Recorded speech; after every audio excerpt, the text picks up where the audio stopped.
ଖଣ୍ଡପଡ଼ା ସହରରେ ରାମଚନ୍ଦ୍ର ଉଚ୍ଚ ବିଦ୍ୟାଳୟର ବିଭିନ୍ନ ମାଟ୍ରିକ ବ୍ୟାଚ୍ ସହପାଠୀମାନଙ୍କ ପକ୍ଷରୁ ମା ମହାଲକ୍ଷ୍ମୀଙ୍କ ପୂଜା ଚାଲୁ ରହିଛି। ଖଣ୍ଡପଡ଼ା ସହରାଞ୍ଚଳଧୀନ ରଥଗଡ଼ା ଛକଠାରେ 2019, 2021 ଓ 2022 ମାଟ୍ରିକ ବ୍ୟାଚ୍ର ସହପାଠୀମାନେ ମା ମହାଲକ୍ଷ୍ମୀଙ୍କ ମୂର୍ତ୍ତି ସ୍ଥାପନ କରି ପାରମ୍ପରିକ ଭାବେ ପୂଜା କରୁଥିବା ଦେଖିବାକୁ ମିଳିଛି।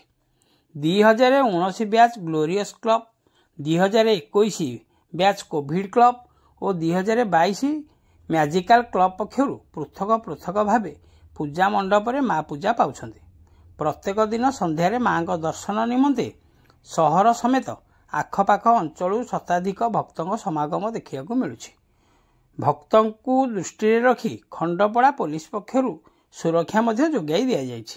ଆସନ୍ତାକାଲି ରବିବାର ସନ୍ଧ୍ୟାରେ ମିଳିତ ଭାବେ ସମସ୍ତ ପୂଜା ମଣ୍ଡପର ଭସାଣି କରାଯିବା ନେଇ ସମସ୍ତ ପୂଜା କମିଟି ପକ୍ଷରୁ ସୂଚନା ମିଳିଛି। ଖଣ୍ଡପଡ଼ାରୁ ସନ୍ତୋଷ କୁମାର ସାହୁଙ୍କ ରିପୋର୍ଟ, ଖଣ୍ଡପଡ଼ା ଖବର।